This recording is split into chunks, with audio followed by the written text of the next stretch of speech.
Tahukah kamu kalau ribuan tahun lalu, nenek moyang kita di bumi sebenarnya melihat benda langit yang sama sekali berbeda? Mereka tidak melihat matahari yang panas membakar dan menyilaukan seperti yang kita kenal sekarang. Faktanya, kita mungkin telah salah memahami sejarah kosmik kita sendiri. Menurut beberapa peneliti dan ahli mitologi, ada sebuah periode yang dikenal sebagai zaman Saturnus. Pada masa itu, planet Saturnus posisinya jauh lebih dekat dengan bumi dan berfungsi sebagai semacam bintang gelap yang menyinari planet kita dengan cahaya yang lembut dan merata. Langit kita saat itu didominasi oleh penampakan Saturnus yang megah. Ini bukan sekadar fiksi ilmiah.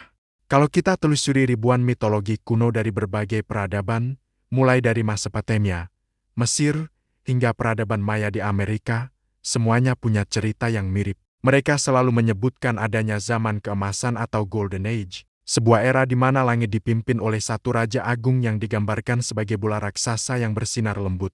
Ini adalah deskripsi yang sangat cocok dengan Saturnus sebagai pusat tata surya kita saat itu. Intinya, leluhur kita hidup di bawah cahaya yang jauh lebih stabil dan menenangkan. Kondisi ini memungkinkan mereka untuk berkembang dengan cara yang berbeda. Namun, para leluhur ini juga merekam adanya sebuah transisi kosmik yang sangat dramatis. Sebuah peristiwa besar di mana matahari kita yang sekarang tiba-tiba datang dan mengambil alih posisi Saturnus, mengubah segalanya secara total. Bayangkan betapa dahsyatnya peristiwa itu bagi mereka. Nah, ini bagian yang mungkin sengaja dirahasiakan selama ini.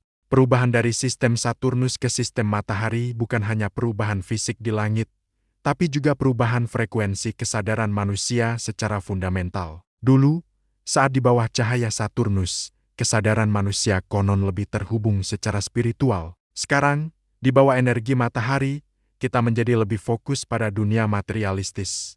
Coba deh jujur, siapa di antara kalian yang baru pertama kali dengar kalau Saturnus pernah jadi matahari kita? Kalau teori ini terbukti benar, itu artinya seluruh buku sejarah dunia harus ditulis ulang dari awal. Coba tulis pendapatmu di kolom komentar ya, saya penasaran. Rahasia ini juga bisa menjelaskan mengapa ada satu simbol kuno yang muncul di mana-mana di seluruh dunia, sebuah lingkaran dengan titik di tengahnya. Simbol ini bisa jadi adalah cara para leluhur kita merekam sistem kosmik yang telah hilang itu, agar kita tidak pernah melupakannya. Pengetahuan seperti ini sengaja disembunyikan dari kita. Klik subscribe dan follow channel ini kalau kamu mau jadi bagian dari 1% orang yang berani menggali rahasia terdalam semesta dan menjadi lebih cerdas setiap harinya. Sampai jumpa di video berikutnya.